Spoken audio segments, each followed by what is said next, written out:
Good evening, everybody. Welcome to the February 21st edition of the Mountaineer Locker Room Then and Now. I'm Greg Crist, your host for the show. Be bringing in Frank Fear and Mickey Plumley here in just a little bit, who helped me with the hosting duties. We have a very special show tonight. We think it's very special. We've talked about this for weeks, and finally it's come to fruition. We're going to take a look at some of the highlights of the wonderful life of one of our dear friends, Mr. Dale Wolfley, who unexpectedly passed this past fall.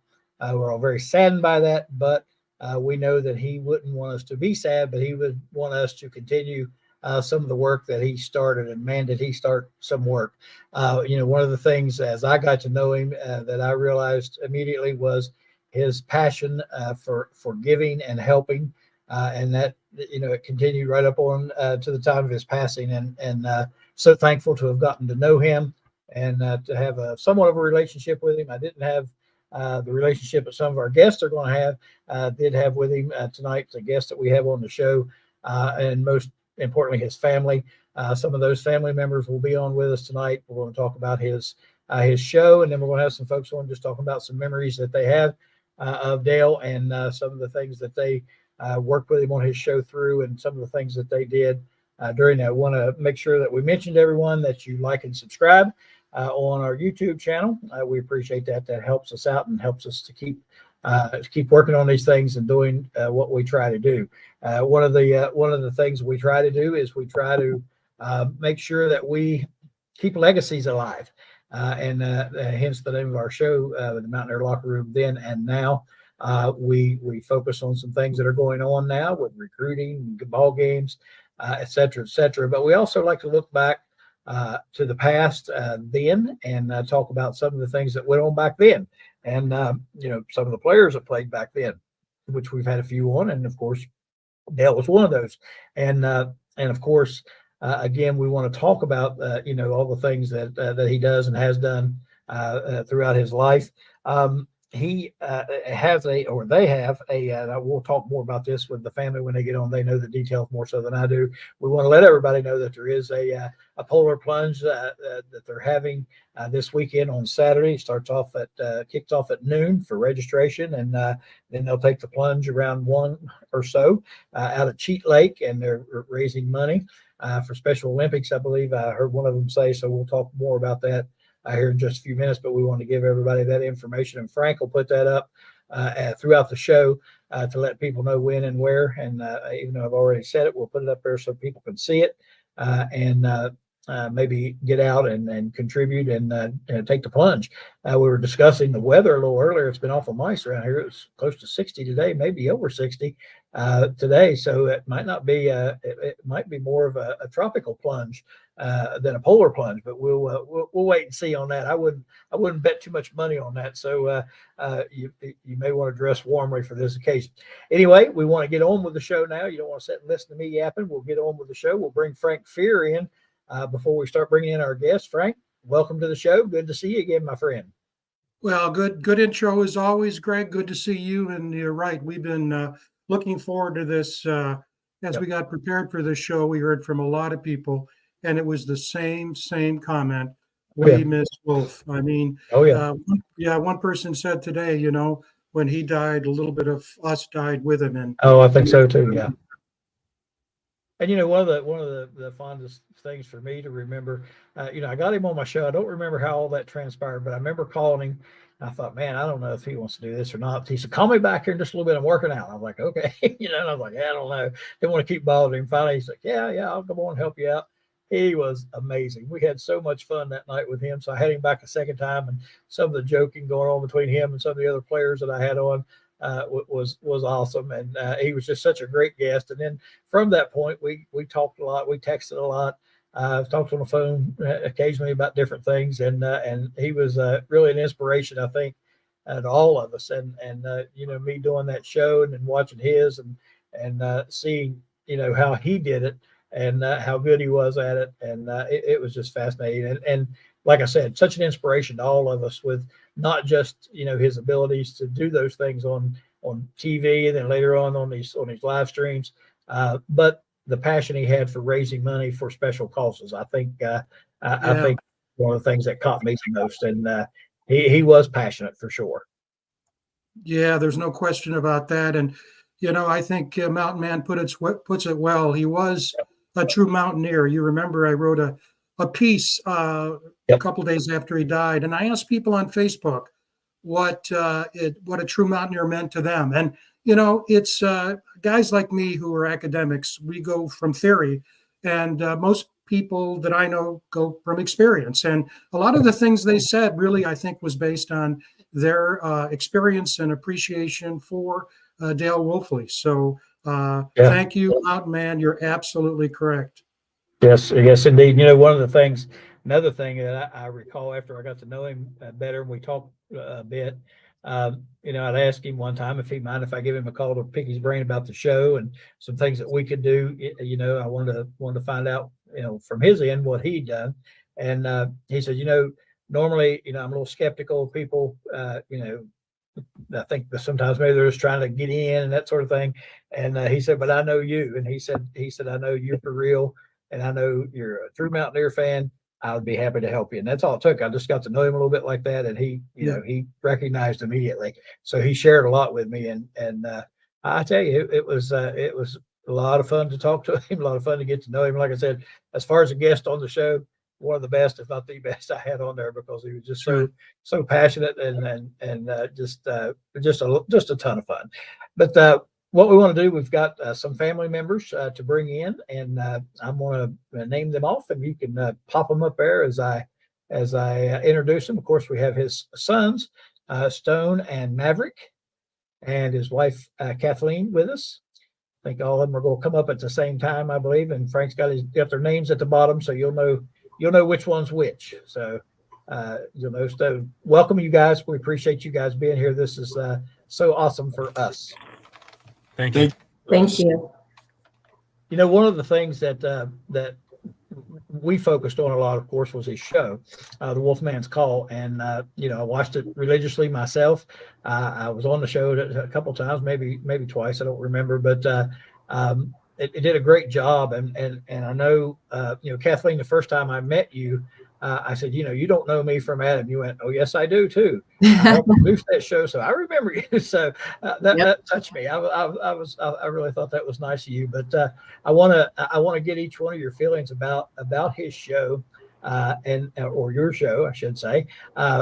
Just what he wanted to accomplish there, what he was accomplishing. And I tell you what, it was on the brink of blowing up. It was getting bigger and bigger and bigger. And I just wanted to get your thoughts on it. Kathleen, I'll let you go first. Tell us a little bit about the show and how it all got started and where you were headed. Well, he wanted to do his own thing. He was, a trailblazer. And he wanted to be able to get out there and talk to Mountaineer Nation and his young brothers, as he called them, Mountaineer Football Brotherhood.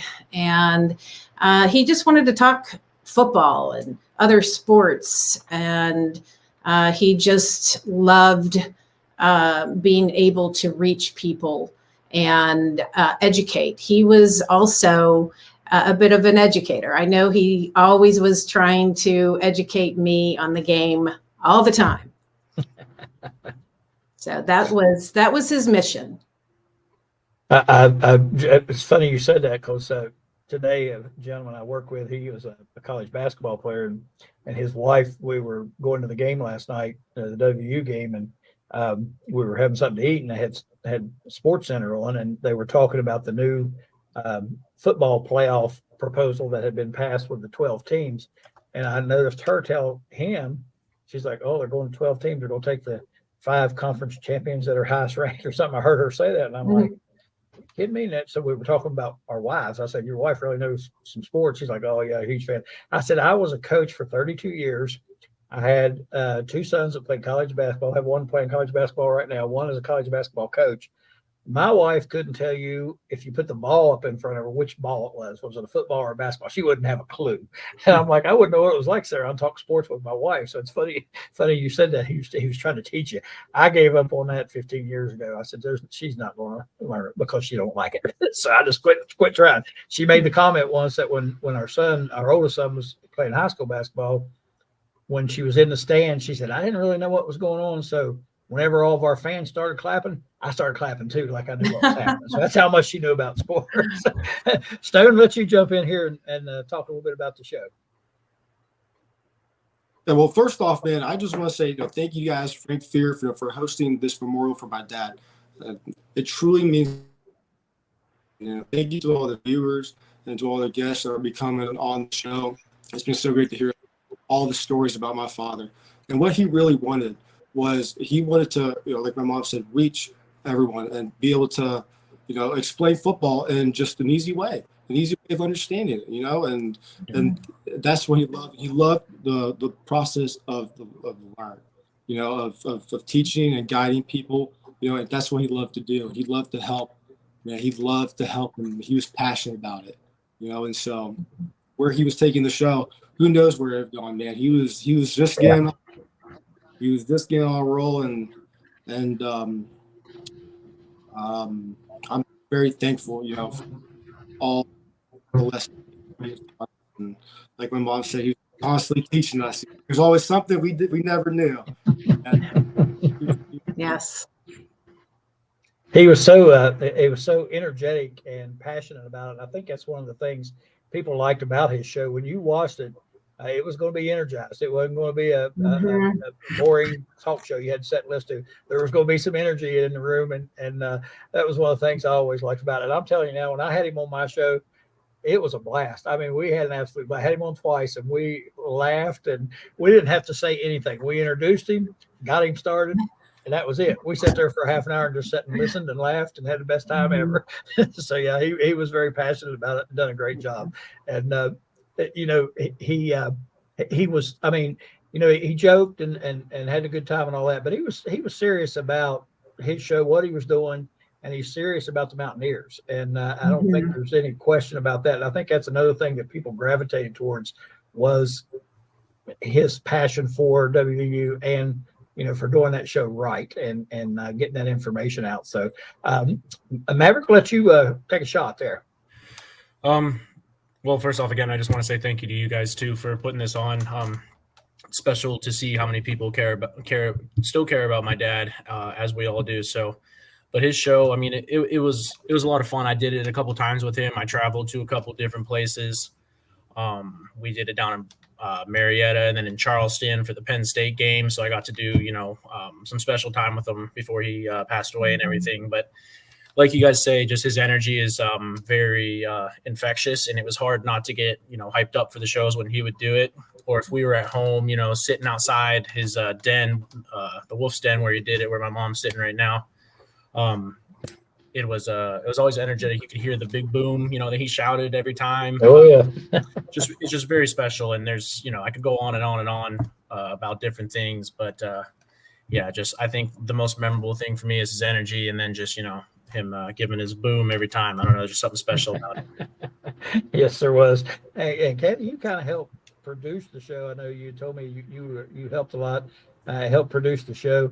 And the show was, it was evolving into a bigger show. You could see that happening. We could all see it because we watched it from the beginning. In fact, when he was first on my show, he had mentioned he was getting ready to do this show, and so that's why we started tuning in right off the bat. But you could really tell that it was evolving into something bigger. I know the last time I talked to him, he had asked me about either if I knew somebody or if I'd be willing to maybe do some high school basketball, a segment on high school basketball. And we were talking back and forth about that. So I know he was getting ready to amp it up just a little bit and keep growing it. What about the evolution of the show? Where do you think it a lot of people may want to know why or what you think was going to happen and where it was going to go, and might possibly, you never know what might happen here in the future, but what the evolution of it was or was going to be. Well, just to go back a little bit here, he was the producer. He was the executive producer. He was the writer. He was the programmer, and he was the host. He was the man. Huh? Give him all credit. All I ever did was hand him his coffee. And I know, but I know you water. Saying behind every good man is a great woman. And I had to make sure that his glasses were clean. That's what I did. Okay. I mean, where his show was going, I have to say, I felt big things were coming for him.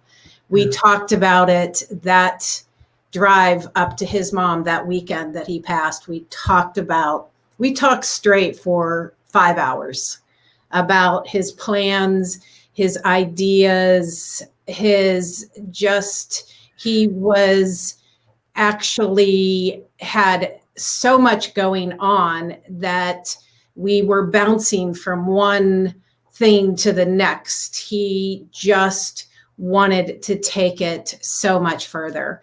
And he really just felt it too. He really felt like, this was, really going to pan out. And he was really excited for the future.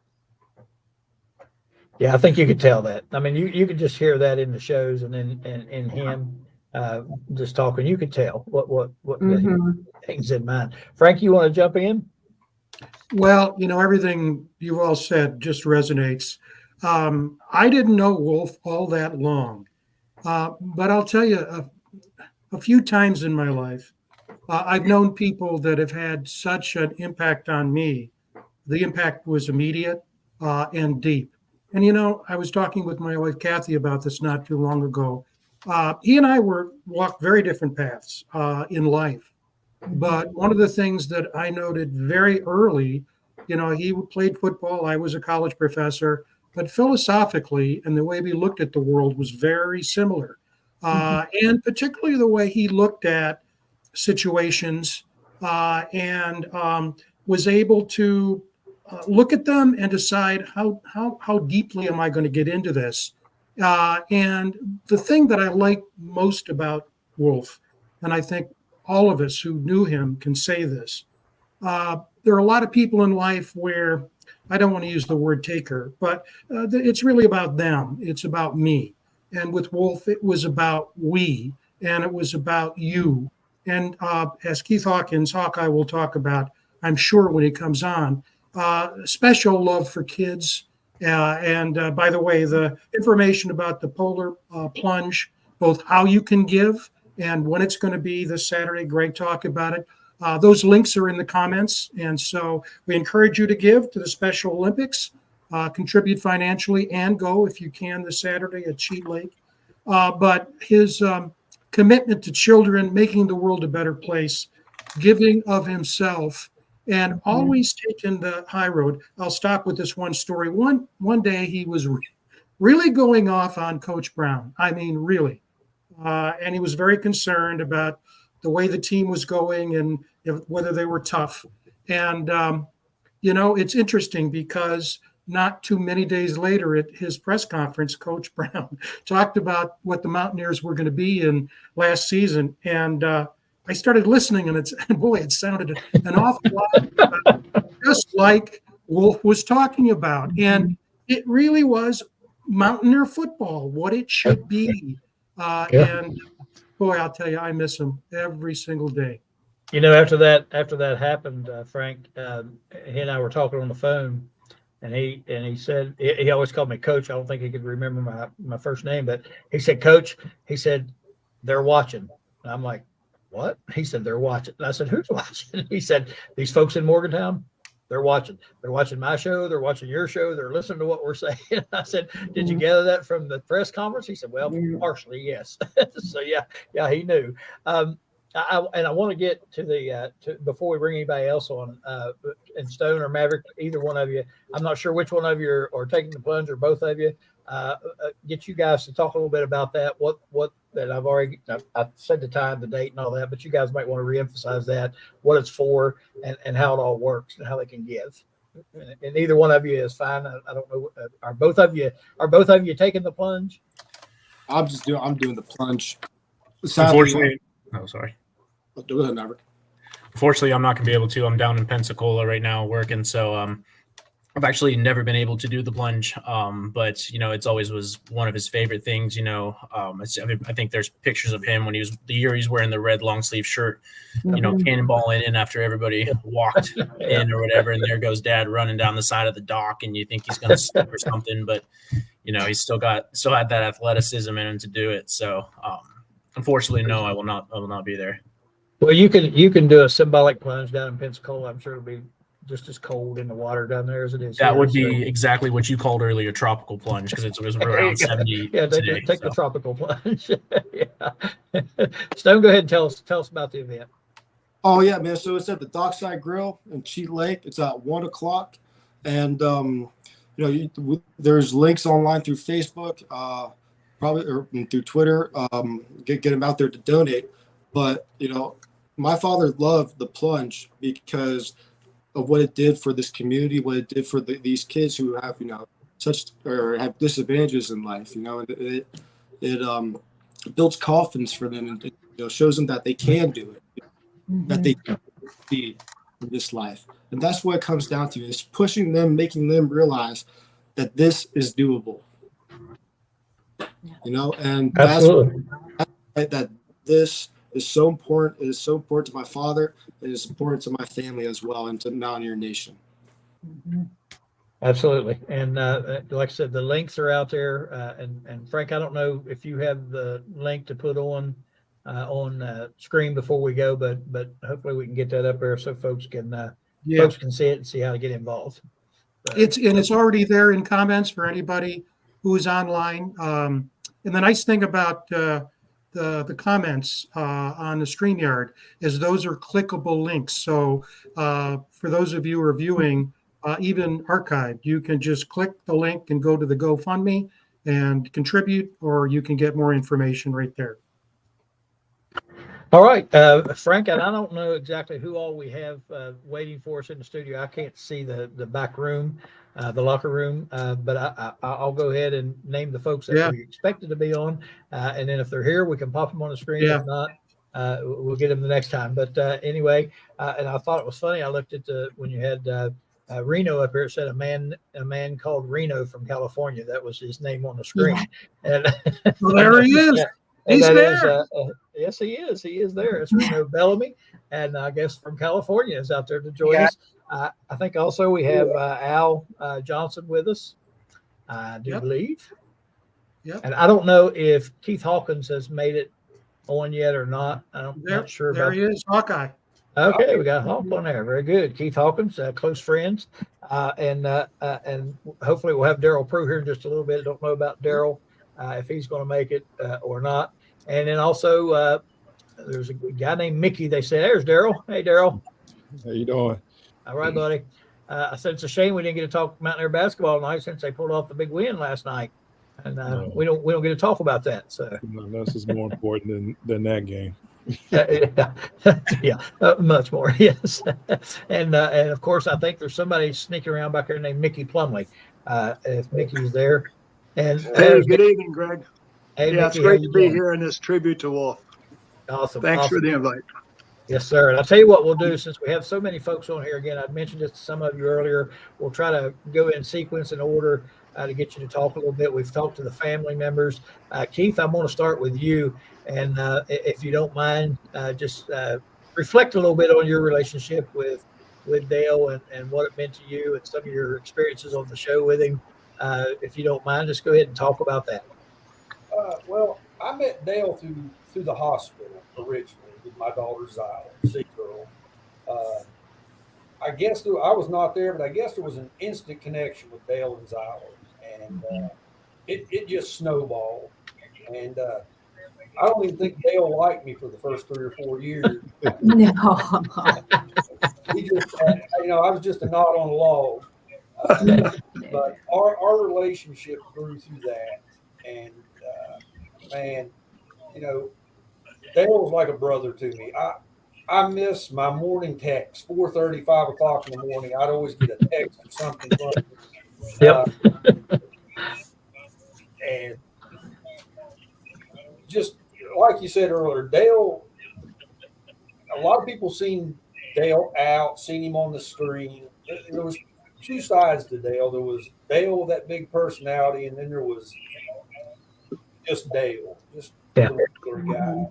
And his heart was so big for everybody. He introduced me to so many people. He never wanted nothing from anybody. He was such a giver. Just a great guy. I miss him. I miss our conversations. We talked about everything. I just miss him. But it all started through my daughter. It just, their relationship was just something special. Awesome. I know you said that about him not liking you. I know the first time I talked to him on the phone, I don't remember how I got his contact info or anything like that, but I called him, and after I got off the phone, I'm like, man, I don't think he's very happy with me. It just seemed like, but then he called me right back an hour later. He's working out. He was telling me he was working out. And he's not like, now what are you doing? He kept saying, what are you doing? What are you doing? But anyway, he was so nice after that. And like you said, he wasn't in any of this. He didn't do things really for himself so much. I know he had told me privately once, anybody up here in Morgantown that he knew that played ball that he could help me with as a guest on my show, he would be more than happy to get me contact info. A lot of people that do this kind of thing don't want to share that kind of stuff because they don't want you doing better things than they're doing, or they don't want, so there's something going on there. He was never like that. He just like, tell me who you want and I'll see what I can do to get him on there. So he was so awesome about that. A man named Reno from California. Let's check in with you, Reno, and you were very close to Dale and did a lot of work with him. Tell us your story. Well, it's funny. We started the same way. I mean, when I met Wolf, he said, "You're not a Mountaineer. Get out of here." And we laughed about that. I bring it up, and I think it hurt his feelings when I keep bringing it up. But I said, "Listen, we're still friends." But, we just kind of, I'm not from West Virginia, and I'm not, I didn't go to WVU, and you probably didn't even know about WVU when I was young. But I would have. It's a nice place, great school. So he slowly brought me into the fold and said I could be an honorary Mountaineer. So I hope everybody can deal with that. We had a lot of fun. He's very talented. I don't think people realize how hard it is to run a show like you're doing right here. It's not an easy thing. And he kept the conversation going. He was an unbelievable listener. And he was that guy. The way I saw it was that never wanted anybody to be hurt or left out. So if he was going somewhere and you knew him, you were going. Sometimes if you didn't want to, you're still going. But I just think that's a great quality. You don't see a lot of that. You don't have that. When you guys are talking about being a giver, he really was. He loved, but he never wanted the party to end. He just loved to be around people. He loved the energy. He loved to be around. And if somebody was looking sad or wasn't part of the group, you were going to either dance or act like you're dancing or doing something to act like you're having a good time, or he looked like he'd beat you up. He's one of those kind of things. He really wanted to make sure. So, but man, we had a lot of fun. And it wasn't just on camera. I mean, we would take these travels and have to stop somewhere. And then out of nowhere, to tell a funny story, we were at a coffee shop at like 10:30 heading over to, I think, to Beckley to talk about some program stuff. And next thing you know, they're bringing out a bourbon that they made or a moonshine. And we're like, we're in the morning. We don't need this. This is a coffee shop. So we tasted it and moved on. But it was just, who does that? Who can? How do you get a conversation at a coffee shop where they pull out moonshine? I don't understand. And it wasn't you were in Southern West Virginia. Yeah, that's where I'm from. So it was a lot of fun. And Kathy's saying she's not part of the show. I'll tell you one thing. Nothing was going on the show unless she said it was good. So there were some things Kathy doesn't like that. It's out. All right, it's out. Including, by the way, you guys got to take a look. This is important because this was his new logo for the Wolfman's Call. The two of them designed it. It went back and forth. They drove me crazy over it. But we got to this point, and it was it kills me because it was in production. In fact, we got it approved on the drive up, and it was in production during that time. Yeah. And it is mind-blowing to me. Kathy must have had a big deal in that one because that's a Wonder Woman sign. That's right. It's Superman. Wonder Woman. Yeah, The W's for Wolfman. yeah. He was. This was a big deal. Like I said earlier, that if you behind every good man is a great woman, and when she said that, I said, "Don't be so humble. I know better than that." So I know she had a big role in it for sure. Yeah, y'all didn't see all of before the show started. There's all the background talk between him and Kathy. Oh, this is not working, Kathy. This is not working, Kathy. This is not working. What do I do, Kathy? Hit me. Kathy this, Kathy that. I was like, oh. And I heard everything. I heard it all. He ran everything by me for sure. Yeah. That's awesome. Yeah. That is awesome. I mean, Darryl? questions I could share, but last thing is you asked where the show was going. He had some unbelievable leads heading in certain directions and some really big conversations. Mhm. It really looked like it was going to take off. And if anybody saw the Greenbrier show, he interviewed politicians and all types of individuals like a champ. I mean, it was unbelievable with no anything. And I can't believe people don't understand how hard that is. Mhm. Yeah, that's not easy stuff to do, and he did it with such ease, and that personality, his personality was his personality, and that fit right in with what he was trying to do there, and that he just eased right into it and never missed a beat. I used to watch him on TV and think, man, that guy's he's a natural. He gets you excited, just watching him describe a 44 sweep or whatever they call it. Now that's what they call it when I played football in high school. But he'd get you excited just listen to that play design, So he was just a natural at it, and like you said, I know it was going places. You could just tell it was just growing and growing and growing. Darryl, you were a regular on the show. You did. Before you go, Darryl, can I share one more thing? Yes, absolutely. One more thing that Kathy can maybe share, tell me to not share or not. I was watching my little nephew play ball. He was 6 years old. And Dale would call all the time. If he had an idea, he was calling right there and he was telling you. He calls me, hey, what are you doing? I said, I'm watching my nephew play. I sent him a picture of football. He says, I can't watch that game. And I said, what are you talking about? There's so much fun. It's football. He goes, I can't watch bad football. I said, cool. He says, I don't care, Reno. I can't watch bad football. I won't do it. And but he did. Is that true, Kathy? Well, you know what? He loved if it was anybody that was family, friends, absolutely. He loved it all. He was just giving you grief. It made me laugh so hard. I was like, wow, this guy is so dead serious about football. He's out. All right, Darryl, you were a regular on the show. Appeared with him, not only talk about basketball, you talked about all the sports with him, and we're there every week pretty much. Talk a little bit about your role on the show and your relationship with Dale.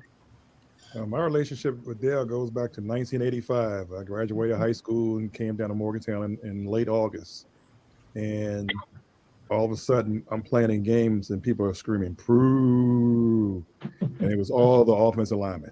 It was a football team. They got it all started and it became a little tradition.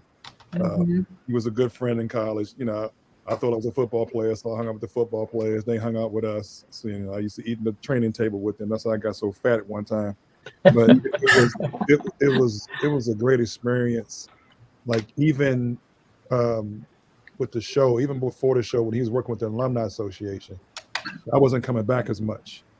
And he started inviting me to the football games, had me on the field. He was doing a lot of things to get, people back who wasn't coming back as much. He did a great job with that. And then out of the blue, he calls me about doing the show, the basketball show, just out of the blue. And when someone thinks of you when you're not around and you're not there, that means a lot. That shows you what kind of person he is. He's like to be a partner. Break it down to elementary status, this and that. He told me a lot of things. He said, I want to, try to help you get back to, down here on campus. And like you said, a lot of this, it was building. It was building fast, and he had a lot to do with that. And just like there was a rumor that I was in line for the job in basketball. I just showed my face, you know what I mean, to a game, and it wasn't true.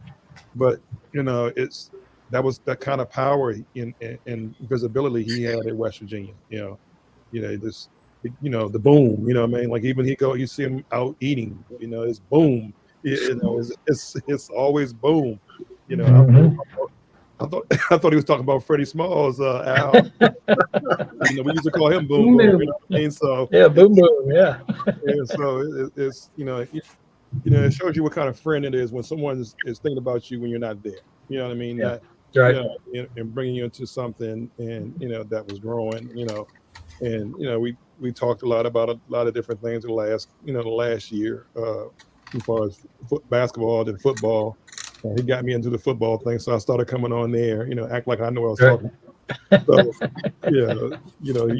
he thought he was a basketball player too. So the big man, all the big men not physical, they got to knock somebody down, So those days at Towers when we used to play outside on the basketball court there, kind of came out of them. So, but it was fun, it was devastating. It's still devastating. I don't think if Frank wouldn't have this show, I probably wouldn't have came down to Morgantown this year.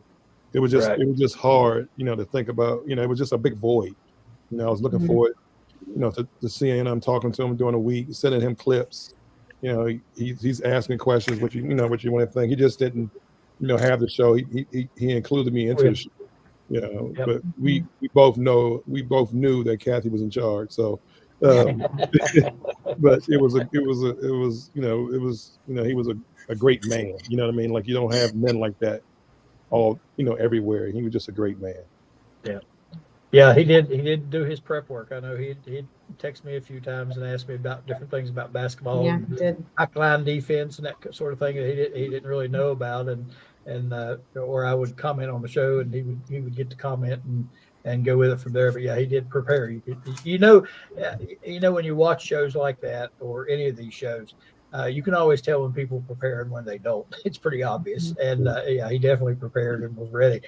You mentioned the getting fat at the trainer's table. One of the last times I spoke with him, he and I were going to meet for lunch and have one of the Wolfman burgers from Kegler's. And I told him I had one the first week I come back up here to start working, and we were going to get together and have one again in celebration. He said, we get together and eat a Wolfman burger. Yeah, how many people have a burger named after them? That's right. That's right. It's good too, Kegler's. It is very good. Yes, it is. It's very good. And he was bringing a lot of people back. Damian Owens was on there, Tim Kearney.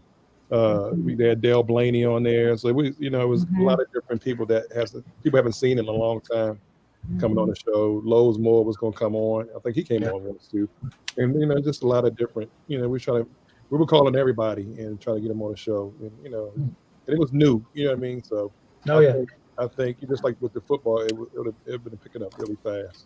He was innovative. He was a mover, and he was bold. He really wanted to do a lot, especially going forward with basketball. DP.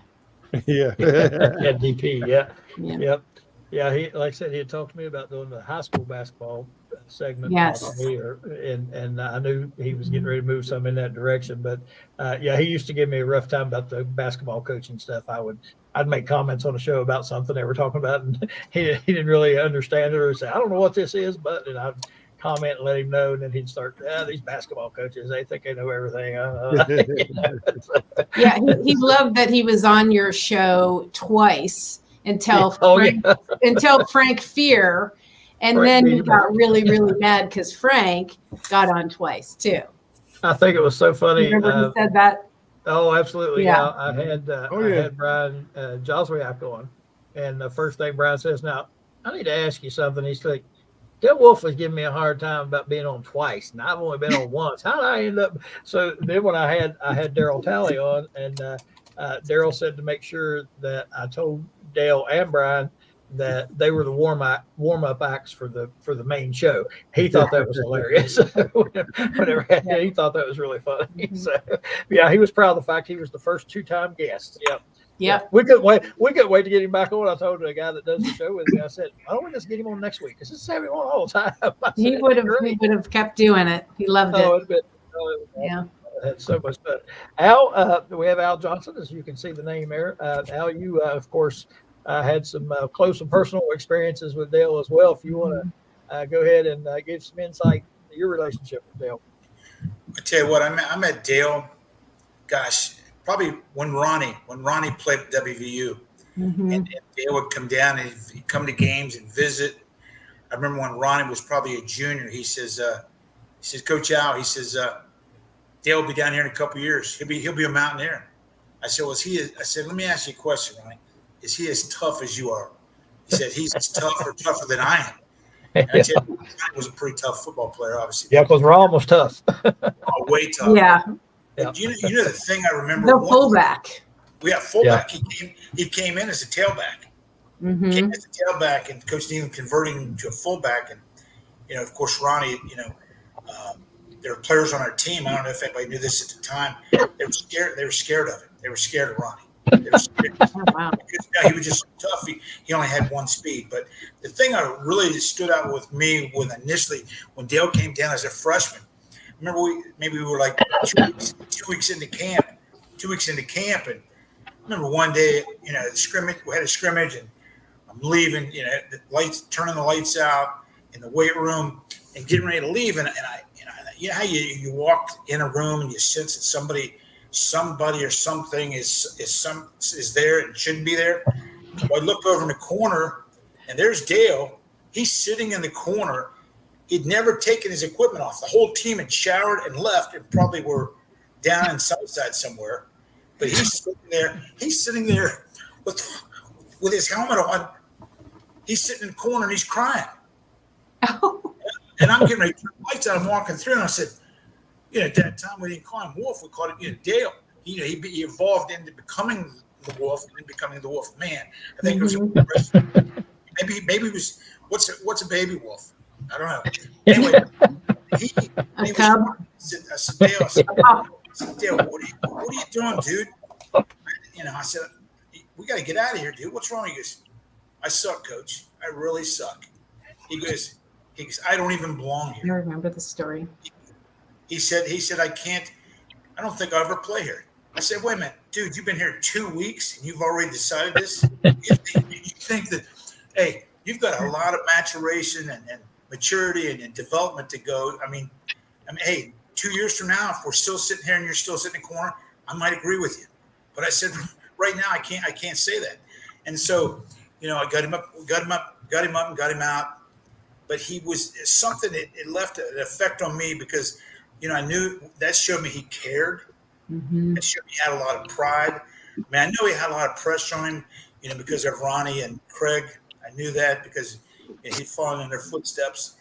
But what was neat, he was a tremendous worker, tremendous. I mean, he was, some kids and Stone, you and Darryl, and of course Maverick can relate to this. Is sometimes as coach, you keep one eye on the whole team and one eye on the guy, on the person who's maybe not working quite as hard. Well, he was one of those ones, obviously, that worked very hard, extremely hard, and he was a tendency to overwork, but he was unbelievable. But I remember, after he graduated, I moved on, I left, went to some other jobs, but would come back periodically in the last 15 years. And the thing that I noticed about him, I saw confidence grow. I saw a boy become a man.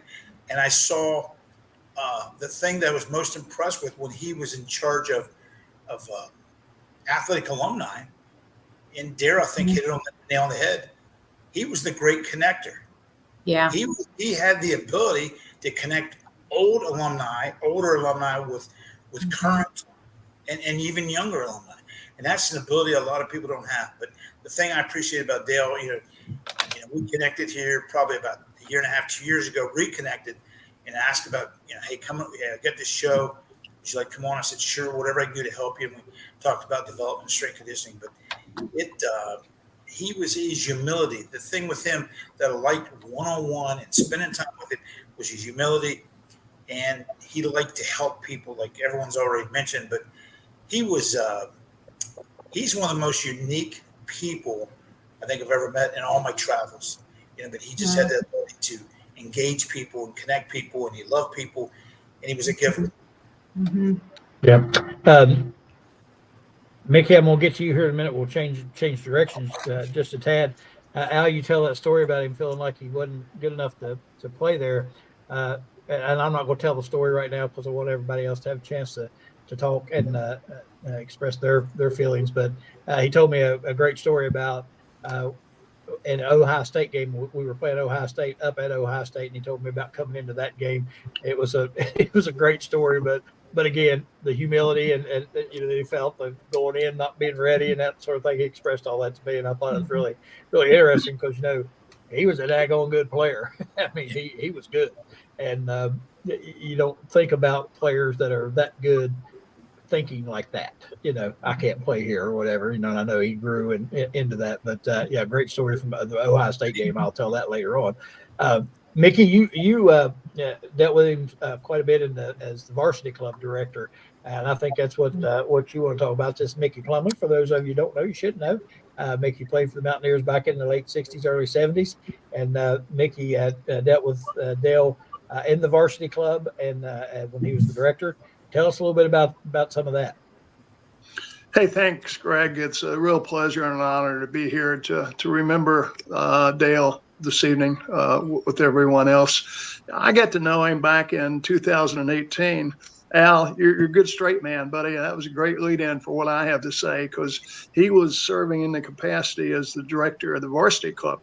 And, in that position, he had responsibility for building the brotherhood, keeping the brotherhood alive, not only currently with present-day Mountaineers, but as you mentioned, with former latter-day Mountaineers, I'll call us. So he contacted me early in 2018, and we started talking about the importance of our generation back in the late 60s, early 70s, being involved in a program. He was a firm believer that, brothers were brothers. Didn't matter if you were 25 years older than your football brethren or 50 years older than your football brethren. We were all united with Mountaineer blood. And, I mean, what a guy for that job. I mean, just tirelessly working to keep all the Mountaineers together that had experience at WVU, not only in football, but anybody that lettered in any sport at the university was a member of the varsity club. And Dale was just so tenacious, and he had so much energy and just bigger than life. I called him up after we first got to know each other. In 2019 was coming up, and that was going to be the 50th anniversary of our 1969 Peach Bowl team. Mm-hmm. And I started talking to Dale about the possibility of us having a 50-year reunion. Boy, he grabbed that and went to Shane Lyons with it. He probably went to the Board of Regents. I'm not sure who he contacted, but he orchestrated one of the best reunions you could ever ask for. There were about 38 of us that showed up for that reunion.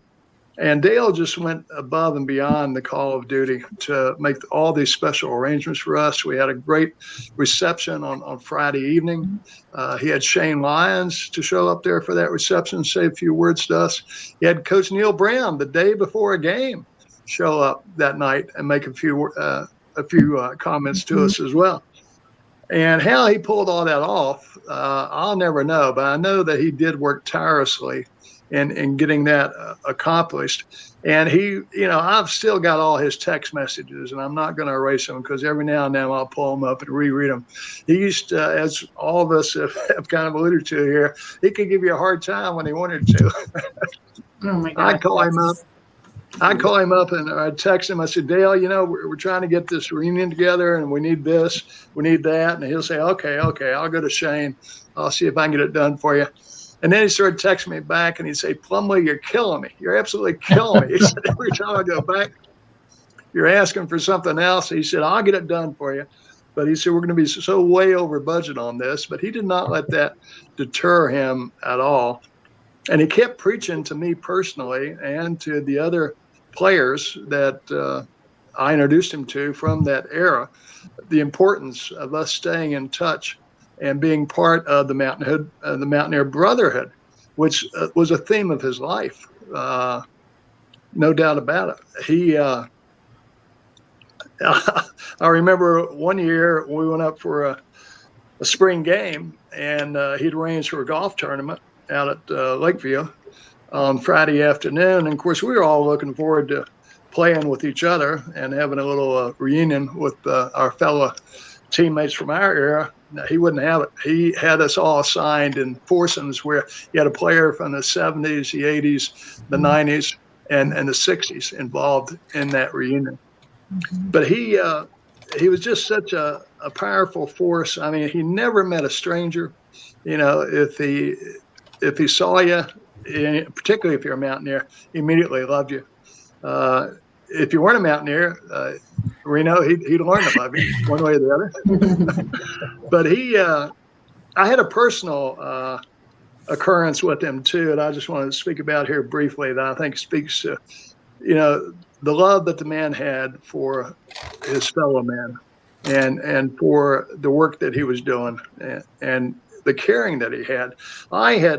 My kids had gotten me a retreat package up to Snowshoe, West Virginia in 2018 to celebrate my 70th birthday. And I was up there on top of the Snowshoe in the summertime, just having a grand old time. And all of a sudden I had a medical emergency and I had to be medevaced over to WVU Med Center. And I got over there and they said they were going to have to do exploratory surgery to find out what was wrong with me. I said, well, let's do what we have to do. So I woke up the next morning after this surgery, and it turned out I had a perforated colon from diverticulitis. And I woke up and I was looking out my hospital room window, and I saw this flying WV up in the sky. And my first thoughts when I woke up was, you know, have I passed away here? Am I in heaven? God went to heaven. They had put me in a room in the hospital that was facing the stadium, and it was the WV at the top of Mountaineer Field on the outside of the structure. And when my head cleared a little bit, I sensed a presence of somebody else in the room with me, and I looked down at the foot of the bed, and there was Dale sitting on the foot of my bed. And he looked at me. He said, "Plumley, it's about time you woke up." He said, "I've been waiting about 30 minutes here." He said, "I got stuff I got to do here." And I think he was over there that day making his normal visits to the children's cancer ward, which he did on a regular basis. And he also worked tirelessly with Jeff Hostetler and raising money for the addition to the children's wing there at the hospital. But he began, I mean, how he found out, I asked him, "How did you find out I was here?" And he said, "Well, I keep my ear to the ground on these sorts of things." I don't know how he found out, but he immediately began giving me a pep talk on what I needed to do to get recovered so that I could get back out there. He said, "I'm depending on you to keep me in touch with all these players that you were involved with back in the 70s, and I need you back on your feet." So that's the type of guy he was. Yep. I tell you, he just, I actually adopted him as a younger brother of mine, truth be known. No official ceremony, but just a wonderful man. I'll remember him the rest of my life and the impact that he had on me. There'll never be a truer Mountaineer than Dale Wolfley. Boom.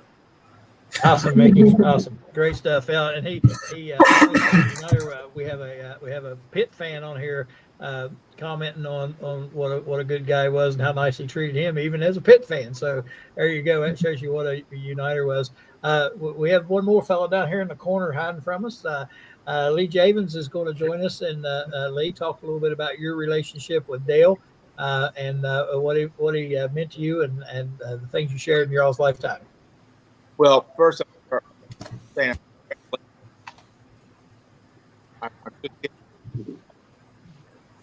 we're having a little bit of trouble hearing you, Lee. I don't know if your connection's not good or what's going on.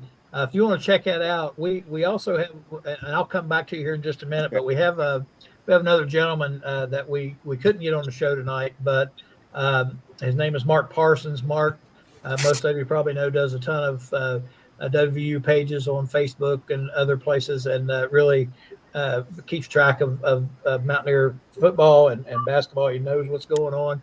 He and Dale were close and spent some time together. And Frank was able to interview Mark and record it. So what we'll do is if Frank, if you're listening, we'll do Mark's interview, and then we'll come back to Lee after we get done with that. Just wanted to touch a little bit on how Wolf and I met each other. Actually met in 1986. He was a redshirt freshman, and I was a student trainer. And I lived in Towers with Mark Wayne, another trainer, on one side of the hall, and Tom Madaria, a graduate assistant football coach, lived on the other side. We kind of managed things in that dorm, so to speak. Provided medical assistance and things like that as they needed it. And I met Wolf during that time. He was a redshirt player that season. After that, I went off into the real world. I went to the University of Louisville and was working with their football team. And then Wolf went on with his career at WVU and into some other things. He got into coaching and so forth. And we didn't reconnect until the 2014 Liberty Bowl in Memphis, Tennessee, when we played Texas A&M.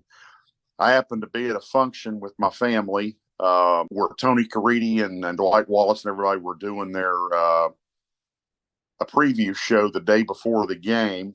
And, it was a big alumni presence there, and the band was out in the parade and everything. And we just bumped into each other in line there in the food line and started talking. And he had mentioned that he was working with the varsity club and asked if I was involved in that. And I said, well, no, I wasn't a player. I was a trainer. And he goes, well, anybody that was involved in the program needs to get involved in this. So I signed up, and we started having somewhat of a relationship there. I helped promote his events on social media and so forth. He kind of tied me in with Brian Joswiak with his charity golf tournament, and they did some things together in some Legends events and so forth. And then Wolf kind of went off on his own with got out of the varsity club and went into Wolfman Productions, and he had the Wolfman's Call show. He had his Three Wolves of football with his two brothers, Ron and Craig. And then he also did a show with the ESPN affiliate in Pittsburgh with Penn State and Pitt as well. He did that once a week on Thursdays. And then he also did a weekly segment on Channel 5 in the Clarksburg area during the season. Well, I helped promote all of those events on social media. Really started his Wolfman's Call show started to really take off. Well, I helped him get some guests, gave him some ideas. We bounced things off each other. Pretty soon it turned into a working relationship where we talked every day when I got home from work, and I promoted his show, Monday through Thursday. We worked well together, and even came up with the idea that he probably should do something with basketball. He's like, basketball, I don't know anything about that. I said, well, you don't have to. You're really good at managing the show itself. We can bring in, some older players, and they can do the basketball X's and O's like you do for the football side of things. And so that's how that kind of took off. And that was a great success as well. And we were really moving forward. And I was even actually thinking about going full time with him with Wolfman Productions. And then I got that dreadful call on Sunday from Frank Fear and also from Paul Freeze, a former equipment manager, that Wolf had passed away. And I was just in a state of shock. My son and I were in the car, come back from watching a Pittsburgh Steelers game in downtown Nashville. And I couldn't believe it. Still I'm not over it yet. I mean, I was used to talking to him every day. I had just talked to him on that Friday before the Sunday he'd passed. We were talking about Monday's show. Dale was a true Mountaineer. He loved the university. He loved the state of West Virginia and WVU itself. He really had a lot of pride, and did a fantastic job with the varsity club as far as bringing in former players and keeping them tied into the university. But then Wolf has taken that. He took that on to his show, and always had great guests, with former players.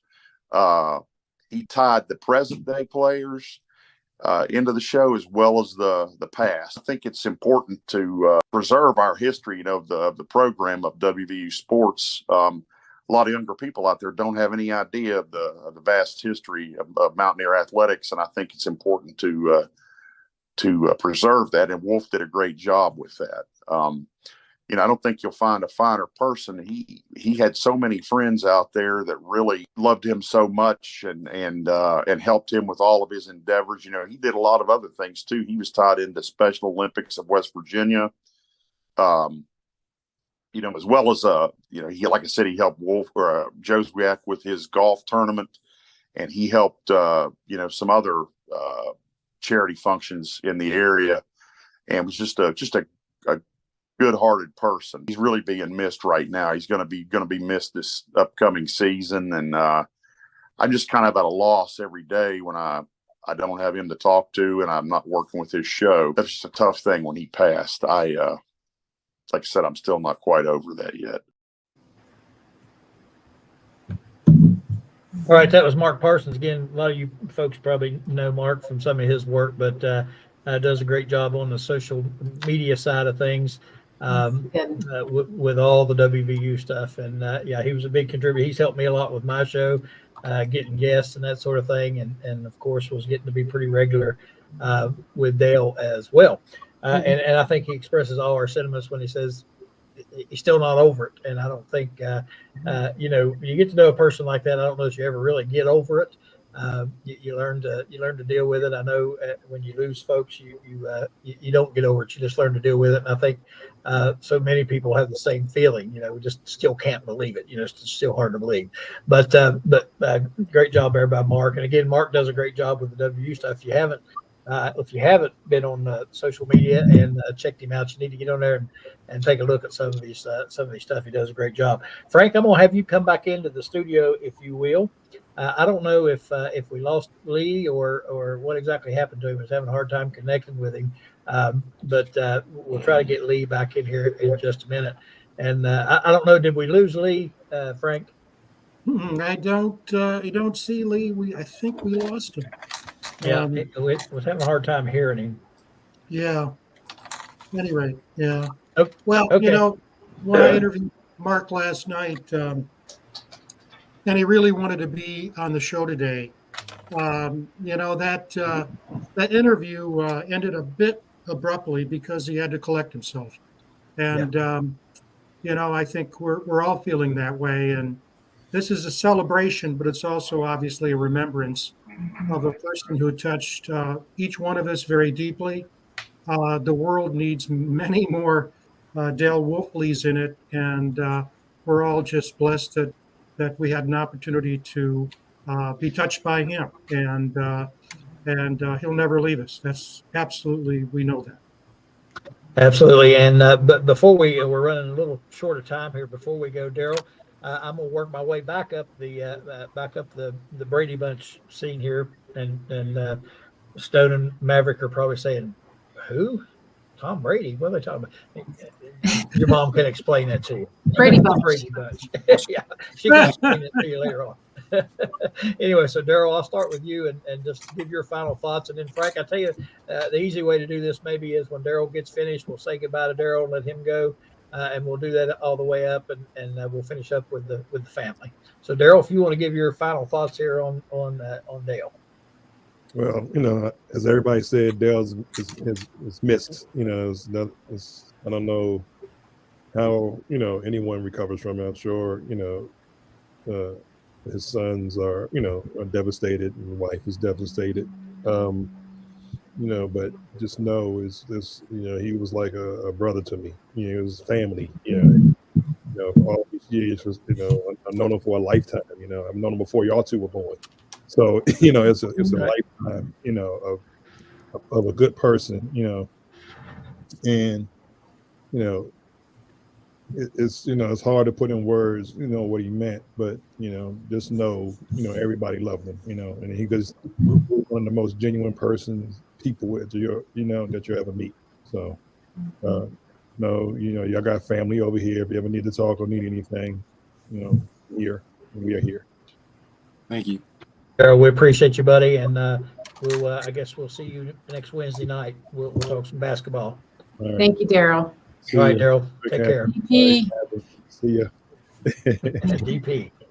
Boom. Al, he got his boom in there too. Al, you want to go ahead and give your final thoughts? Yeah, thank you. I tell you what, this has been a great evening. It's and so many positive thoughts and comments about Dale. I mean, and the thing that Darryl just alluded to. I mean, it's just such a real, genuine person. The thing is, it's through the years when he played football at West Virginia and segued into different positions and with the varsity club and then going out on his own. What was really unique, you have a great relationship, and the person that on the other end that you have the relationship with is real when you haven't talked to each other for a length of time, and it's like you pick right back up just the last sentence you spoke. Yeah. And that's the way it was with Dale. I mean, it was so cool, and it was just. But I've always had great respect for the Wolfley family. He was an unbelievable person, and I enjoyed getting a chance to reconnect with him. But he was phenomenal. But I just thank you for letting me be part of this. But he's missed, but I want to tell you what, he'll never be forgotten. All right, I appreciate you, and I appreciate your input and your contributions to the show. We thank you very much, and we'll probably have you back. My strength coach at WVU, baby. That's right. Yes, have a good evening. Thank you. Mm-hmm. All right, Al. Thank you. Take care. Good to see you Take care. again. Bye-bye. All right. Alf, we'll let you go next. I miss my buddy every day.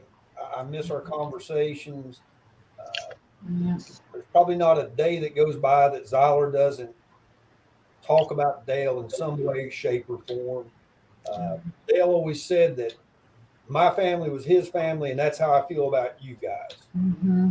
You're family to me, whether you want to be or not. I'll always be there for you. You need something, all you got to do is call, guys. And I was sitting here thinking, there was two things that popped in my head. Number one, Dale was the worst Santa Claus I have ever seen. Absolutely horrible.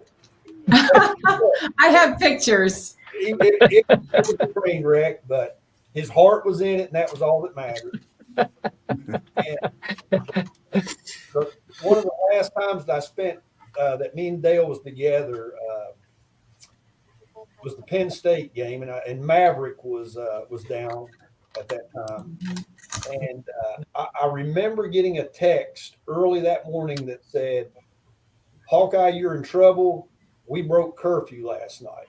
And I texted back and said, you were driving the boat, bud. Maverick had been in the shower for an hour and was refusing to let him in the bathroom.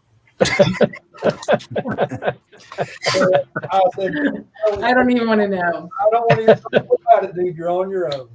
But that was cool. When he was with him, it was just a good time. I miss him. I love him.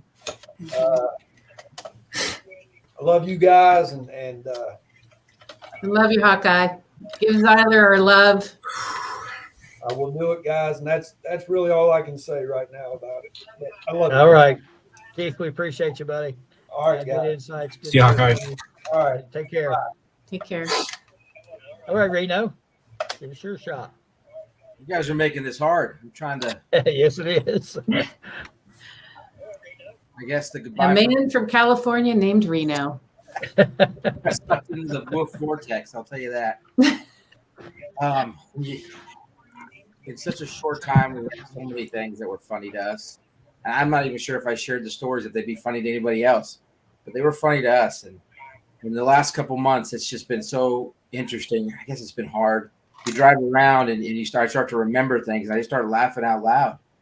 and they're stupid things. It's, I mean, almost like middle school boys laughing at stupid things, but it just brought joy, to a world that's so tough sometimes.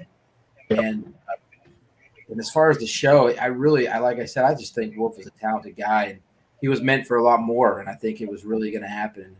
And it would have been pretty cool to see that play out. But as far as the goodbye, it really is just, I guess those are stories that I'll have in my mind that we look at each other and start to giggle like little girls, I think. And Kathy would make fun of us sometimes when she would catch wind of it. And it was just fun. And I miss that. I miss that a lot. And I still laugh out loud over the stupid things. So I'm happy to be a friend and a part of the Wolfley family. And we're all going to miss him. So love you guys. All right. Thank you, Reno. We appreciate you, buddy. Wait 1 second. It's nice meeting you. 1 second. Reno, Thanks, Tom. you're fired. You're fired. Oh, you're fired, Reno. You are so fired. My resume is 9 pages. Hired, fired, hired, fired, hired. Thank you, Reno. We appreciate you joining us tonight. See you guys Saturday. Okay. Bye-bye. All right, Stone, I'm going to turn to you now, and I know you guys, you're not old enough yet, but I lost my father when I was 16. I was in high school, and one of the things that as you get older and you start to realize, you get my age, you realize we're not going to live forever. And even though some folks are taking earlier than what we expect, one of the things that helps in that healing process is when you hear stories and the love that other folks had for your father and how much he meant to people and the legacy that he's left behind, that helps and goes a long way. And I know you guys are probably recognizing as you get older, you'll recognize it even more. And it does help with that healing process. And that's one of the things, that we hope to do here is to keep that legacy alive, keep all the positive things going that he started. And, just words to you guys that it won't ever go away. You always remember it, and it'll always hurt you, but there's positives to be taken. So just remember that. Stone, you want to finish up with what you have to say? And Stone, if you'll stay with us, don't leave us. Just hang with us. We'll talk to you a little bit after the show. Yeah, you got it, man. My father, he always taught, or one of the biggest takeaways is he always taught us to lead by serving, to serve your community, to serve your brother, to serve your sister in need, just to be there for anyone who needed. He taught us always silver lining, like look at this situation. It's a bad situation, but what good came from it? Right. That's how he always taught us to stay strong and lift others up, and that brings more joy. And he enjoyed doing all that charity work, and you're right. He'll never be forgotten. We'll always carry that, and we'll carry on his legacy, and just I just want to reassure everyone that our family, we will continue his charity work and his legacy for Mountaineer. Awesome. We cannot let that die. Awesome. All right. Good job. Appreciate all your insights tonight. It's good to hear. It's good to hear from people who truly knew him inside and out, and that's always makes the story ever better. And I'm sure all of our listeners have enjoyed listening to you guys as well. We appreciate you so much. Maverick, you want to say a few words before we sign off?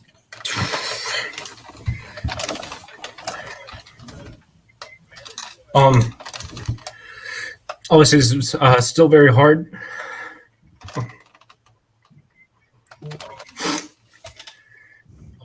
All right, Kathleen, we'll jump over to you, Kathleen, and give Maverick a chance to compose himself. I know this is not the easiest thing in the world to do for these guys or you. And again, we can't tell you how much we appreciate it, what it means to us. Well, the thing that I always used to say to Dale was, I love your beautiful football mind. I love the way that he talked about football. Yeah. He made it interesting. He made it fun. And I learned a ton over the last 30 years. Oh, yeah. But he loved, like I said, his faith, his family. He loved his Mountaineer brothers, the young brothers, the brotherhood, everybody. He just loved Mountaineer Nation. And he enjoyed his show so much. The Wolfman's Call, where the truth is always part of the call. That's right. And he was, like I said, this was in his song, but he was remember his intro song to the Wolfman's Call? It said he was a force of nature that couldn't be contained. And he had lightning rods in his veins. Boom. And by the way, Pitt still sucks. By the way, what sucks? Pitt still sucks. Oh, okay. Hope Pitt fans still with us. Yeah. Boom. Yeah. We had that discussion too about that. Yeah. You talk about, there he is. Oh yeah. The talk is Pitt guy. Dale loved him. Yep. He talked I talk to him all the time. You mentioned learning about football. I remember when he was on the TV show and he would do I forget what they call the boards where they get up there and they draw all the X's and O's and arrows and all that. On the dry board. Going so fast, I'd be sitting there watching that thinking, oh my God, what is he talking about? I mean, he would whip that thing around and like I said, he could describe a fullback plunge and get you excited about it. Yeah, plays and techniques. He knew everything. He just always wanted to learn more. Oh yeah, he was amazing. That's for sure. Before we sign off, I know we're running out of time here, but we'll bring Joe. Greg, before you do that, but I know Maverick's still gathering himself there. I was just going to come in real quick and because I do want to invite. Yeah, I do want to invite everybody over Friday for a show at 7:00 on the. It's going to be on 3 channels. It's going to be on the West Virginia channel, which is what we're on right now. It will also be on the Big 12 channel, and it will be on the main channel of the Voice of College Football. And we will, we're going to have a lot of different guests coming in talking about Phil, former football players, former coaches, just everybody around Phil. And, we don't know how long the show is going to go. Mm-hmm. No idea. But we do know we will stay until everybody gets the word in. And that includes you, the fans. So, at one point we will drop a link and allow some fans to come in and say what Dale meant to them, because I know I hear so many stories out there from fans, especially after Dale passed away, telling me how much he meant to them. And a lot of them have told me that's why they became a fan, was just watching Dale Wolfley. We have a USC fan coming here a while ago. He didn't know about Mountaineer football at all until he started watching Dale's show right here on the Voice of College Football, and fell in love with Mountaineer football because of the Wolfman. So I'm hoping that everybody that's in the chat can come in and maybe be able to call into the show and talk to the rest of the fans as well as the family and tell us what Dale meant to you. But anyway, I will get out of here and let you guys finish your show. I appreciate everything y'all have done tonight. It's been an amazing show. I've really enjoyed it. All right. Thank you, Joey. Appreciate you, buddy. Thank you, guys. Let me tell y'all a quick story real quick. I got to tell that story. It's funny. I was back in 2019. So I was the producer for Golden Blue Dude. I think everybody knows that. Mm-hmm. And I always pushed Golden Blue Dude to, like when I would push him even to make 1,000 subscribers. Then I push him to 2,500, just by giving him incentives. And I can remember the 7,500 incentive was when you get 7,500 subscribers, I'm going to get you Dale Wolfley. Here was the problem. I didn't know Dale. I did not know Dale. I mean, but I knew Eugene Napoleon, who was a good friend of mine. I knew Brian Josbiak, good friend of mine. So I knew I could get to Dale, but I didn't have any idea he would come on the show. I really didn't. But I told Golden Blue Dude, I promise you, you get to 7,500 and you keep working hard, and you'll have Dale Wolfley on your show when you hit 7,500 subscribers. That kid, now he's just a little skinny kid, and he absolutely worked his hind end off to push that push videos out and get to 7,500. Yeah. The minute we hit 7,500, my phone rang. I want Wolfley. You better get me the Wolfman. I said, you got him. And what was amazing about that is here's the timing of that was like that. It was within the next day or two, the Wolfman reached out to me for something. I don't even remember what it was about. I think they got my number from algorithms. That's exactly what it was. Algorithm. Kathy don't have anything to do with any of this, right? And it was kind of funny the way it happened. So while I had him on the phone, I was like, "Hey, yeah, why don't you come and do a show for me?" Yeah, man, love to. I was like, "Oh, fantastic! I look like a king now because But that was just how Wolfman was. All right, I love all you guys, and see you all Friday night. All right, Friday Thank night. you, Cass. See you later. Thanks, See ya. Bye bye. All right, as Joey goes back in the back room, Mickey, you're here or still with us. You got any last thoughts you'd like to throw out there? No, I think I've probably said my piece. I'll just end with, I love the guy. Had a big impact on my life. I'll never forget him. Awesome. To end up, try to lighten the mood just a little bit, Mickey. You remind me, I had a fellow when I was a basketball coach at Mount Hope High School. His name was Gene Spadero. And, yeah. You remember Gene?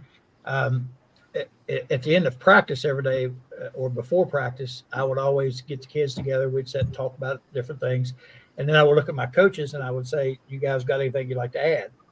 And Coach Gene, I would always, Coach Gene, anything you'd like to add? Nah, I don't know much about basketball, but I'll tell you this. And then he would start. And 25 minutes later, we'd be like, all right, we got to wrap this up so we can practice today. That reminded me of that when you said that. Folks, listen, I cannot tell you how grateful we are to have had all you guys on the show. Kathy, Stone, Maverick, we appreciate you more than you know. I know it's not an easy thing to do. And I know,